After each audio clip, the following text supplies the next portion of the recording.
Alright, Marsman here. Welcome everybody. This is the second world tour and showcase. This is my first Minecraft video that I put out. Probably some of you may be asking, wait a minute, this is the second world tour. What happened to the first world? Well, there is a first world. There really isn't an awful lot to really show in that world. I may take you for a tour of it at some point. But right now, I'll tell you a little bit why we jumped ahead to the second world.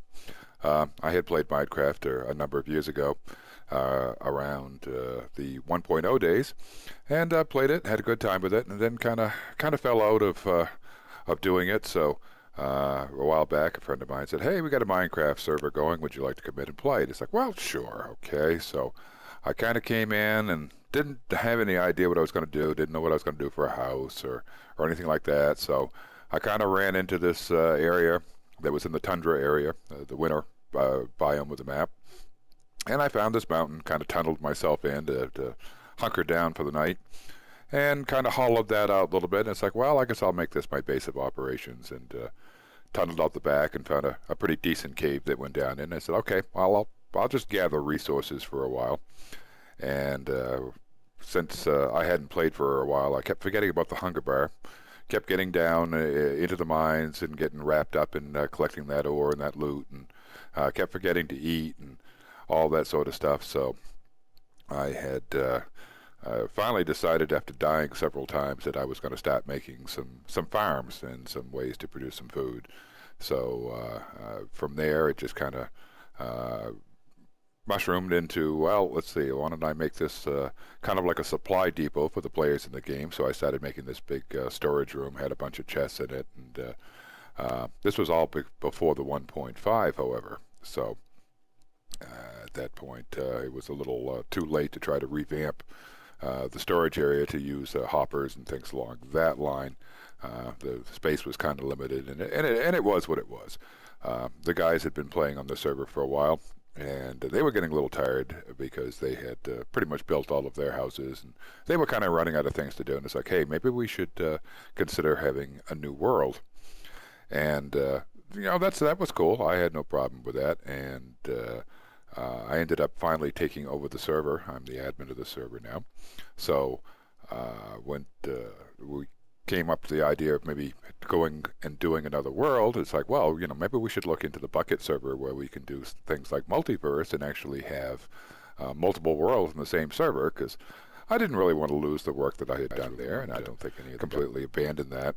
And plus, the nice thing about multiverse is you can take your inventory across between worlds, so that's a great advantage when you're trying to set up a new world. So we made a new world. As I said, I took over the server, and I was flying around kind of exploring the map, because we have Dynamap on this server, and I came across this little spot right here, which I thought was just beautiful. So I kind of built this little glass tower and said, yep, this is going to be my spot. I had some nice waterfalls out there. I've got a desert not too far away. There's some plains over here, and the jungle over on this side with the setting sun was really, really nice. So it's like, yep. And this had a little valley in here, and I thought this is going to be my spot for the second world. So here we are, and I'm here to give you a little bit of a tour of what we've got going on here. And like I said, this world and what I've done here was really inspired from World 1.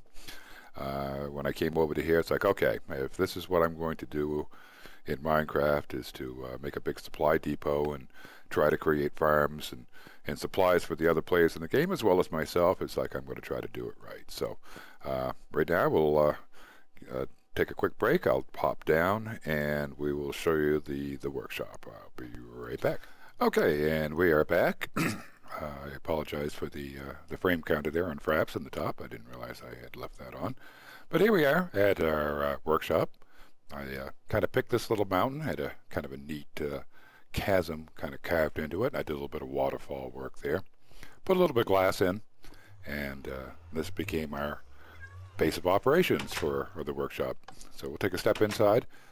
Basically, when I first got in here, I just hollowed out a completely large room, just made it nice and tall, went all the way to the back and just had a big, gigantic, empty room.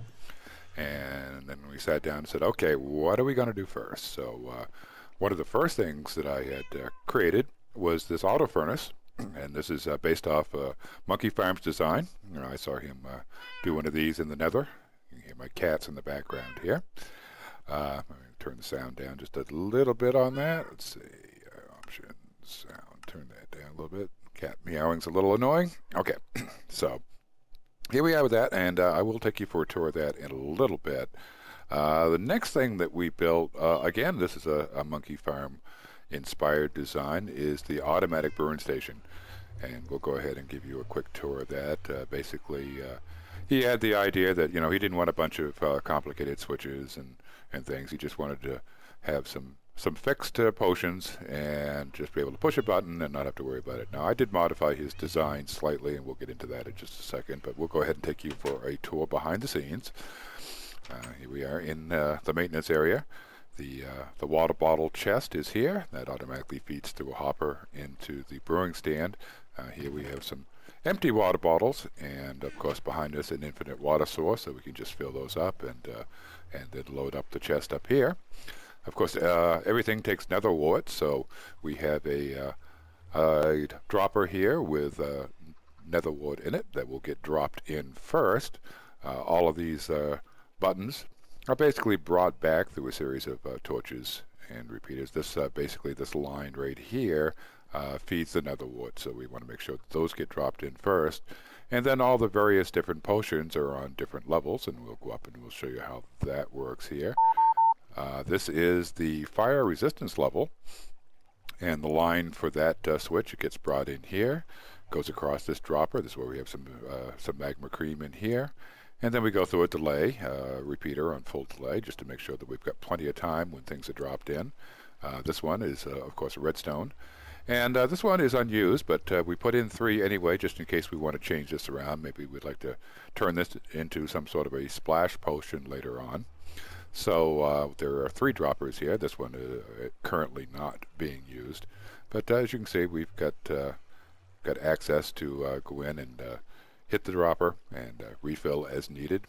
So this is the fire resistance level, and then we go ahead and we move on up. All of these are just stacked directly over each other with a center drop that will come right straight down to a hopper that feeds into that brewing stand. So this one is the healing 2 level. Again, our line comes from that set of torches across the first dropper. Glistening melons there, and glowstone dust there, and a spare, of course, in case we want to change this around later on. So we'll go on up to the 3rd level. This is the night vision level. Again, the line coming in from those set of torches. The golden carrots go in here, across to a repeater, full delay, the redstone, and again a spare. And at this point, I wasn't sure what I was going to do for the next set of potions. So we came across swiftness, and I wasn't sure if swiftness 2 or extended swiftness would be better. And I thought, well, gee, maybe I ought to make that switchable. So this is where I kind of varied away from Monkey Farm's design. Brought a couple of toggle switches up, and basically it starts out exactly the same, goes across the first one. But here what I did is I actually put in a comparator and allowed this comparator to be used as a switch, so that when a signal coming in here, notice I have a repeater right directly butted up against this comparator, so it's full strength, and this one of course has some length to it, so this signal will always override the comparator and turn it off. So if this signal is powered, this dropper never will fire, and then I've gone ahead and gone around, and of course I had to kind of jump over lines here. And here is the other one. Now this one of course is inverted because in the normal state we want this one to run and this one to be off. So even though they're all connected, this is going to be inhibited by this comparator through this. But if I go down and flip the switch, these 2 will toggle. That one becomes live and fired. That inhibits that comparator right there, and then that signal is allowed to come across, and this one will fire. So that allows me to choose between extended or level 2. And we did the same thing upstairs with the very last level. Whoops, missed the staircase here. This is the regeneration. Again, I wasn't sure which was going to be better for my use, was regeneration extended or regeneration level 2. So we did the exact same thing. Basically, we've got a comparator and the lines coming in, again, jumping over the circuits there. And here's our signals coming in. The one is live here, so it is blocking this comparator. But that is basically how this all works, and that works really, really well. Except it was an excellent design. I just took a little bit of leeway and added just a couple of toggle switches to that, so that I could allow for these last two potions to either be either extended when the switch is up, or level 2 when the switch is down. And it works great. The stand, water bottles are automatically loaded in from that chest. And if I just press a button, I get, you can hear maybe the droppers going off. And so now I go in and I look, and I see there's the netherwart. That's gone ahead and fired first. And as this brews up, that'll change that into a mundane potion, I believe it is. I'll tell in a second, see if I remember that correctly. Okay, so that one is now done, and that is aqua potion. That's what it is. And of course, the first ingredient, the magma cream, that was in that first dropper, and that comes down, and that goes ahead and gets added to the mixture. And then the next ingredient, because that repeater was on full delay, that made sure that gave that plenty of time for that next dropper to drop that redstone in and change it from regular potion of fire resistance to an extended one. So give that a couple more seconds, and we should have 3 bottles of extended fire resistance. Pretty cool. It works very, very well. There we go. And so we'll just go ahead and drag that into the inventory. And of course, as you see, as soon as I pull a bottle out, a new bottle of water is automatically dropped in. And that is our potion stand. Automated brewing stand, I should say. So what we did in the back here is just for supply reasons. We have a little quick netherwart farm here with some hoppers that feed directly into that chest. Got some soul sand underneath there. And if I wanted to be able to do that, to harvest those easily, I just push the button. They all go into the hopper, and all I have to do is go grab some new netherwart and replant. Now the sugarcane works a little bit differently. Again, I kind of borrowed this from Monkeyfarm's design. Over here, we've got a circuit with a daylight sensor, and it runs into a piston. This is basically just to create a quick pulse. So as soon as the session goes through, the daylight comes through, that will change. There's just barely see it, there is a redstone torch underneath that. So as soon as this one stops, that redstone torch will go back on. This will cause this to pulse, and being a redstone block, that will basically fire this line. Inverted there and extended with a repeater, basically runs along the top, and it goes to a set of pistons that basically cuts off the sugarcane, and a set of droppers right there. And that will allow the automatic feeding of the chest, and I've got those stuck in here in the back. So for easy access, there's our netherwart, and so we'll grab a little of that later to replant that. And our automatic sugarcane, which is probably full. Oh, yes, it is. Okay, so we're going to have to turn some of that into sugar and get that stored up. It's been cranking away and doing a great job. I've got a full chest of sugarcane all set for that. So there is our brewing stand, and I will go ahead and take a short break, and then the next thing we'll go ahead and show you is our automatic sorter, inspired by Dataless, and he had a great design on that. I looked at that and saw, yeah, I really liked the way he set that up, so I went ahead and did something similar, and we'll show you that in just a second. Okay, and we're back. Marsman here in the second world tour and showcase, and what we're going to show you now is the auto sorter. This was, again, inspired by Dataless, and I really liked what he did with the design, so we went ahead and really went crazy with this. He had a pretty big one in his world that he had built, and I made even a bigger one. Uh, Basically, all of these single chests have additional storage behind. We've got the item frames in here that basically indicate what's in every chest. Sand here, and then on opposite side we've got we've got some mixed stuff in there. I'm not sure exactly how that happened. We'll have to look into that. Glass here, um, some brick there, and basically it goes down. I kind of tried to make the ores and then maybe the things that came from the ore, like, bricks come from clay, so on this side I have clay, and I tried to make the bricks somewhere near. But basically this goes down a long, long ways. We have our redstone stuff, and then we have our wood products here, and then pistons and buttons and levers and pressure plates and stairs and slabs and glowstone blocks. We've got slime balls. I mean, we've got just about everything in the game. There are a few items that I don't have in, and we may end up finally having to extend this a little bit further now that the 1.6 is coming out. But we've got our colored wools here and our dyes.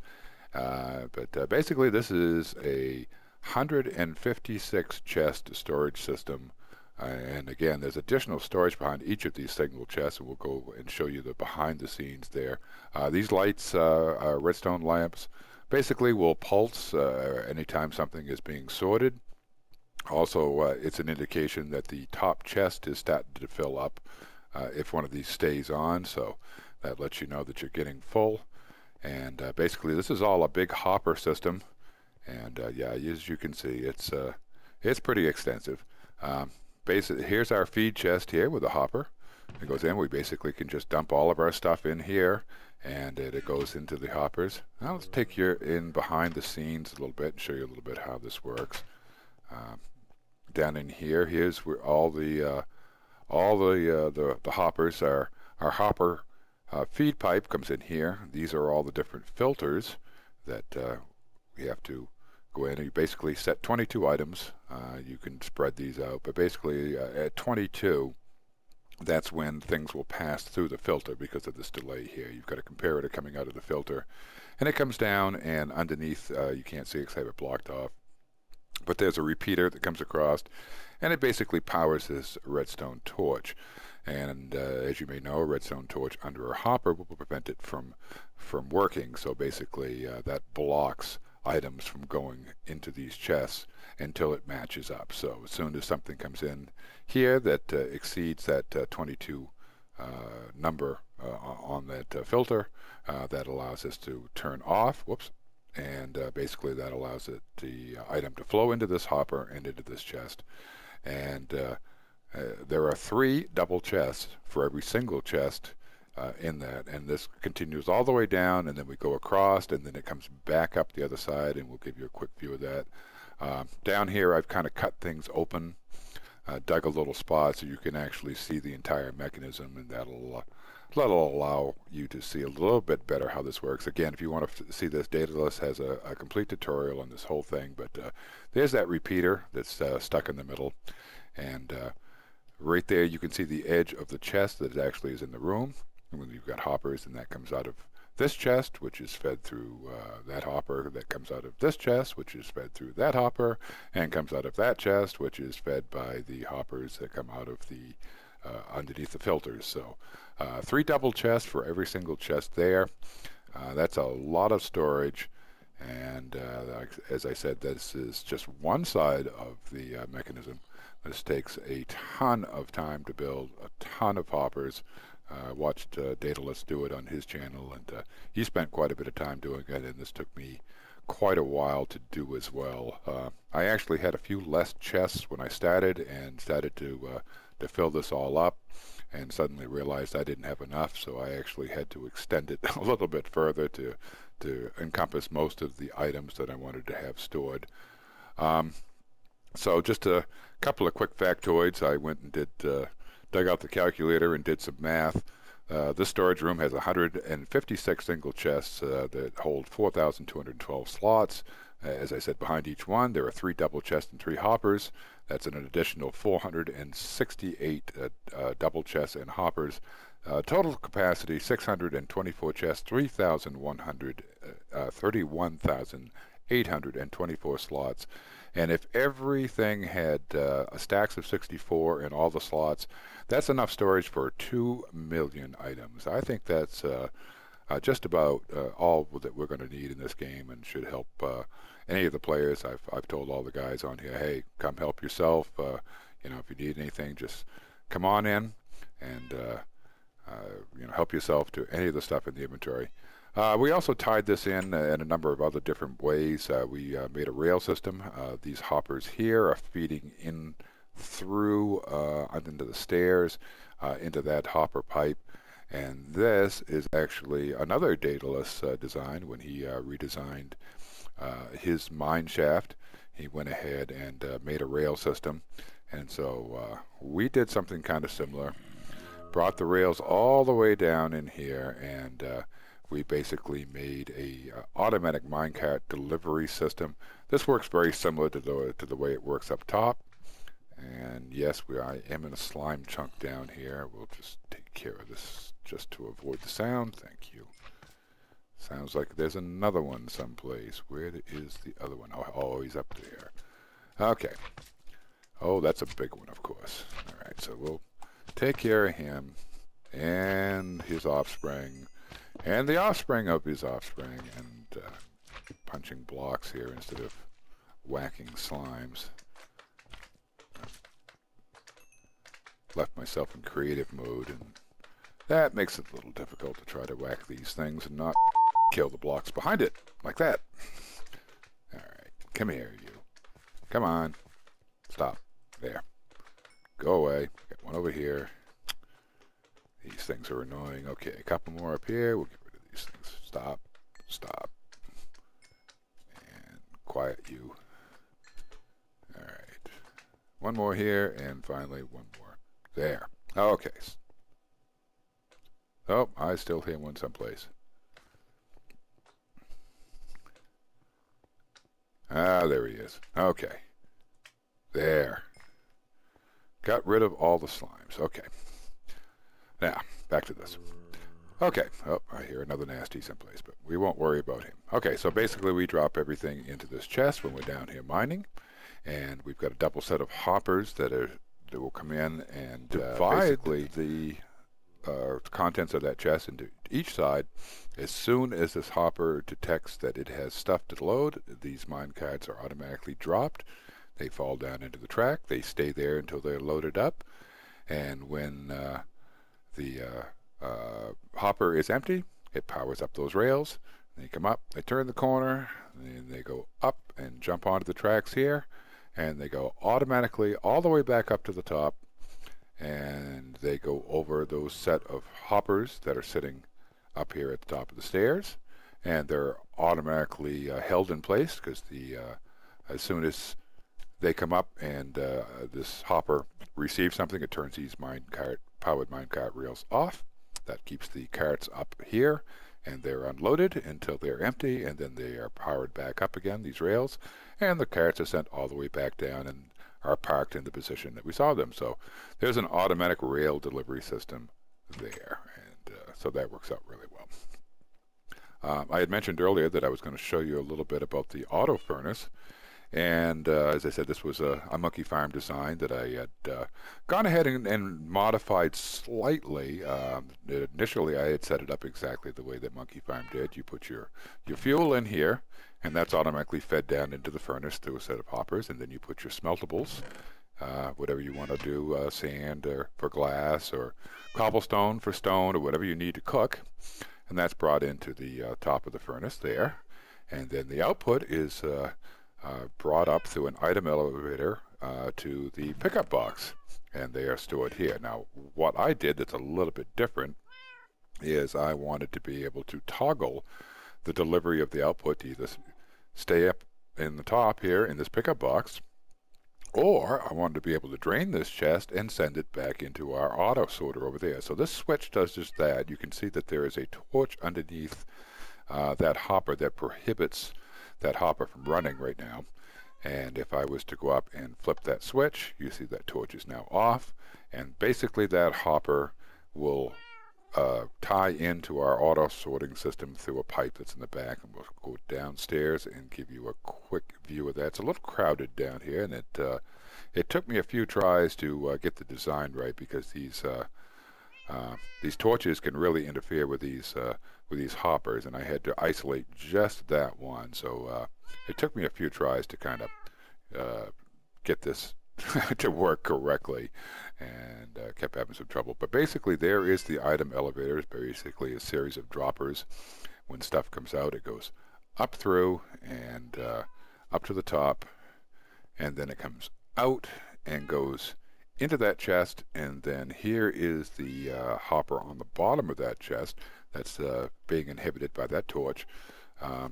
As long as that torch is on, the stuff stays in the chest there, so I can pick it up if I want to just smelt up something real quickly and be able to have easy access to it. I just leave that on. But if I'm doing a big project and I want to just stock up like a bunch of glass, let's say, I'll just throw some sand in there, and I'll just flip the switch off, and then as stuff comes into the chest, it just comes out and goes across. And again, this pipe goes right over into our auto sorting system. So there is the a quick tour of our auto furnace and auto sorter, and I hope you all like that.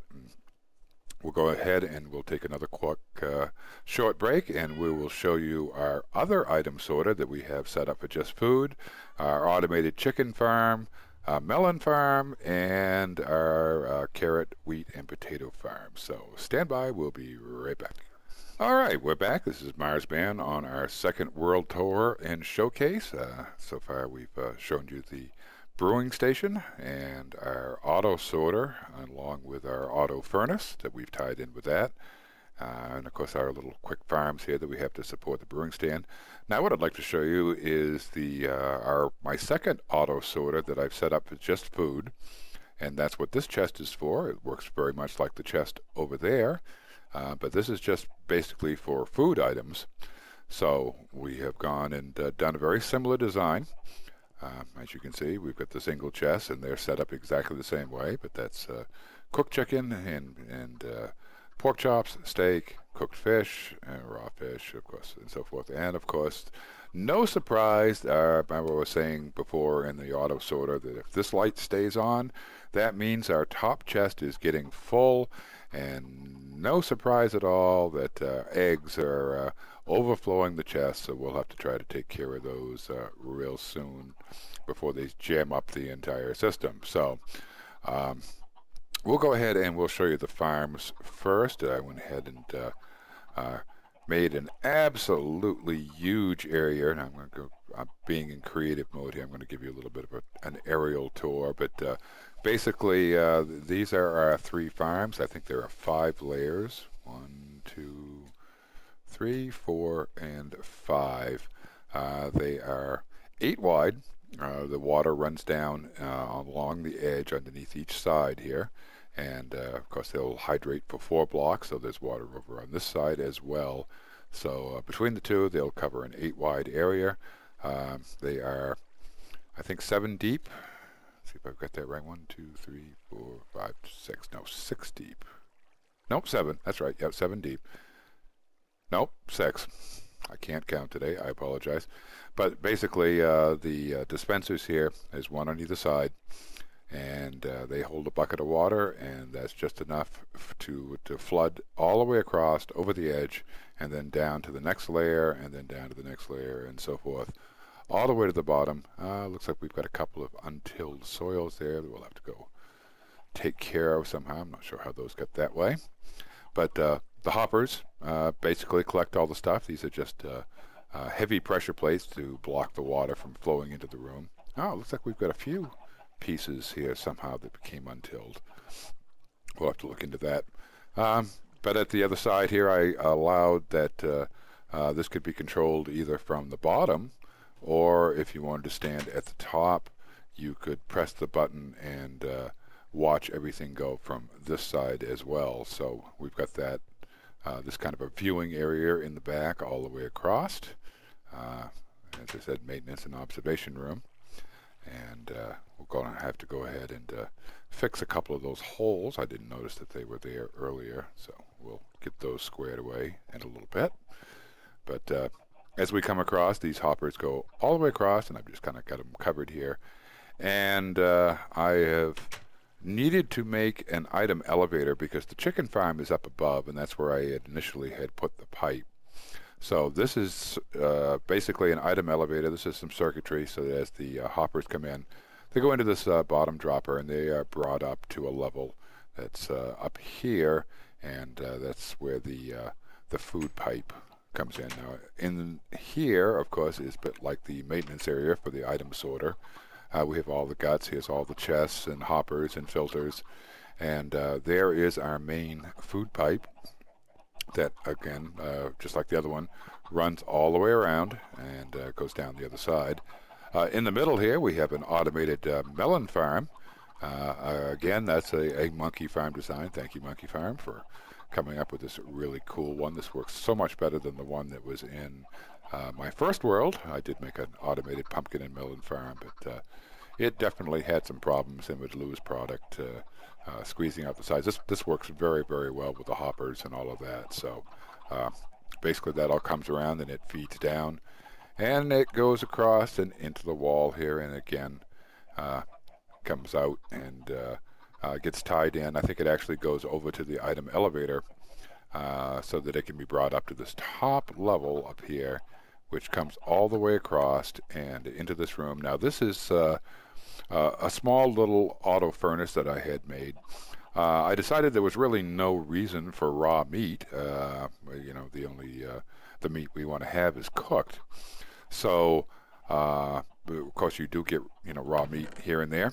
The chickens will sometimes die and drop raw chicken up top, and of course if you go out and kill anything, you know, your food is your meat is raw from pigs and cows. So we basically set up this quick little filter, and inside each one is just 3 items. Whoops, I didn't get that one. I apologize. Let's see if I can get right on the filter. Okay, that's the chicken one. That's for raw chicken. This one is for raw pork, and of course that one is for raw beef. So anytime all of the pipes, the one from the chest in the other room, come in here. The stuff from the farm, the carrot farm, and the chicken farm, that all comes across in this pipe, and it all passes across this filter.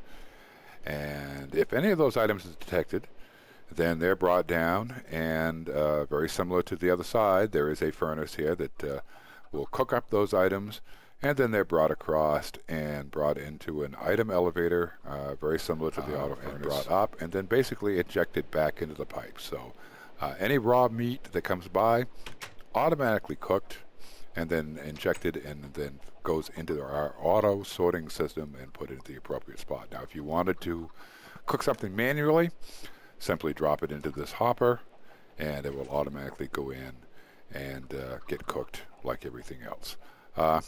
This is, again, also a Monkeyfarm design. He wanted to make a quick mushroom soup dispenser. So over on Mooshroom Island, Mooshroom Island, that's a horrible thing to have to pronounce. We got ourselves a Mooshroom Cow, and he's all the way in the back there in that minecart. So if we empty our pockets here and hold in an empty spot, as soon as I step on that pressure plate, a bowl is automatically dispensed from the dispenser here. And yep, there's my bowl, and here comes our Mooshroom Cow. We can simply right-click on it. There we go. There is our mushroom stew. We step off the plate, and the cow goes all the way to the back, so we don't have to listen to him moo. So that is our mushroom dispenser, and that's how that works. We might eventually put a small cactus farm in this area. I haven't really decided as of yet, but that is basically the guts, our auto cooker, and part of our supply chain for our carrot, potato, and wheat farms. Again, all that stuff is pumped in, goes up an item elevator and into that food pipe and onto our auto sorting storage where we have all of that stuff right up here.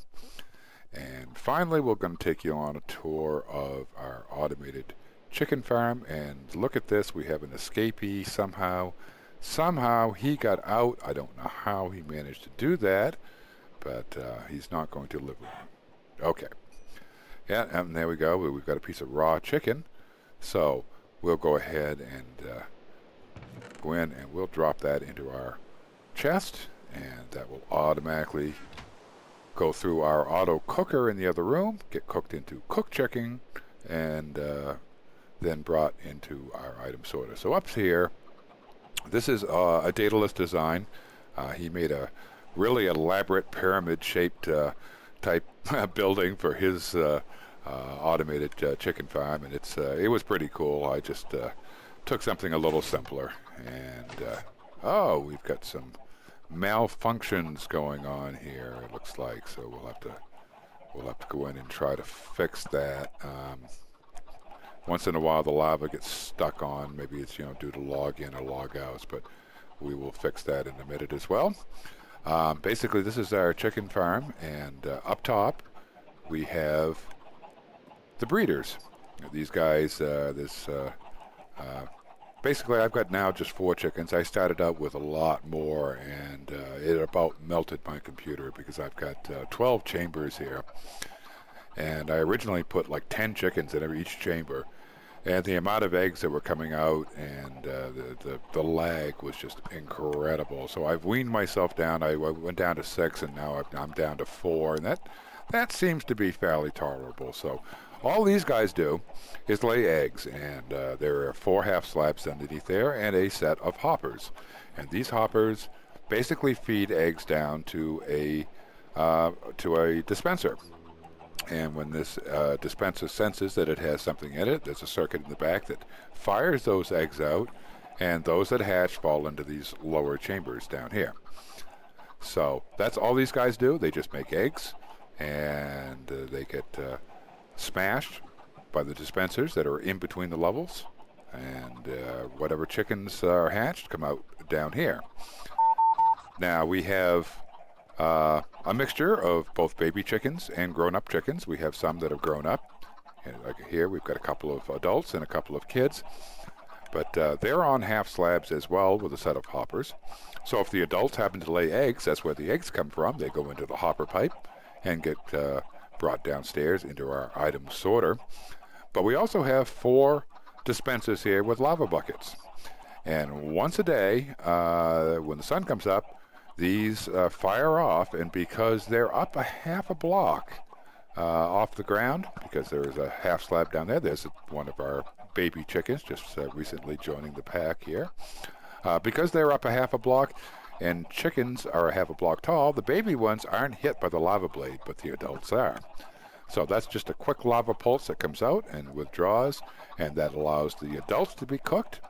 And so they drop cooked chicken and feathers, and those are all absorbed through the hoppers and brought downstairs. For any reason, if any one of them dies, sometimes they get locked in the blocks here and they suffocate. So if there's raw chicken, again, our auto cooker will take care of that. Now, these were glass all the way around on all 4 panes, like the ones upstairs, but I had a huge amount of escapees. They would walk right through the glass. So I found that if I put a couple of stone blocks on the bottom and just had the upper part of this in glass, I had a lot less escapees. So we'll go ahead and show you a quick thing behind the scenes. I'm not sure why that lava stuck on, but we'll have to break in there and reset that in a little bit. But here's basically the circuitry. That circuit right there basically watches the dispenser, and as soon as the hoppers have eggs from the breeders up top and go into that dispenser, this circuit just makes a quick pulse and fires off all those eggs. And those that hatch, of course, fall down. Here's the repeaters that basically are going to our dispensers for the lava block, and they're all tied together through a series of repeaters and so forth, all the way down here to the end. And there is the daylight sensor, and when that goes off, we make a quick pulse through the circuit. That redstone lamp will turn on, and basically this line goes through directly, so that's a quick pulse that turns it on, and then we have a series of repeaters that delay it, that go into that, and turn it back off again about a quarter of a second or maybe half a second later. This circuitry here coming out of the wall is basically a cutoff switch, so that we can just flip a switch in the middle. We have it down here in the back, and this switch right here runs to both sides and basically allows us to disable the cooker if we just want wood. Cooked chicken is a lot more useful than the eggs are, and basically I find I get all the eggs we need. There we go, there's our daylight pulse. You just saw the lava blades come in and out. All the adults are now gone. We have nothing but baby chickens here, so no baby chickens were harmed in this, and again that stayed on. We'll have to worry about that in a little bit, but for whatever leakage that we do have out of these pens, and sometimes you'll find meat, sometimes feathers, sometimes actual chickens. We saw one running around earlier. If we clean those up, we basically can just drop it into this hopper right here. I'm sorry, this chest, which is sitting over the hopper chain that runs around the outside. This other side basically is a duplication of the left side. Just show you real quickly. There it is. Just exactly like the other side, daylight sensor, all of that. But at the back of each row, say now we've got an escapee right there. How did you get out of there? All right, make sure we take care of him. Okay, so I have a piece of raw chicken and a feather. I could just pop it into this chest right here, and the feathers, and they'll automatically go downstairs into our food inventory. So there you go. There is a tour of the chicken farm. Again, a great Dataless design. This is going to drive me crazy. I think we'll jump in and we'll fix that right now. Thank goodness for creative mode. That definitely helps. If I can, getting a little bit of lag from all these chickens. So, all right, let's see if we can come down in and we'll get some dirt in here and see if we can snuff out this.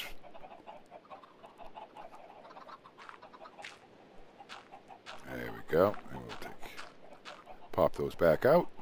There we go. That should be reset. Sometimes they get stuck. You can see the dispenser in the back up there.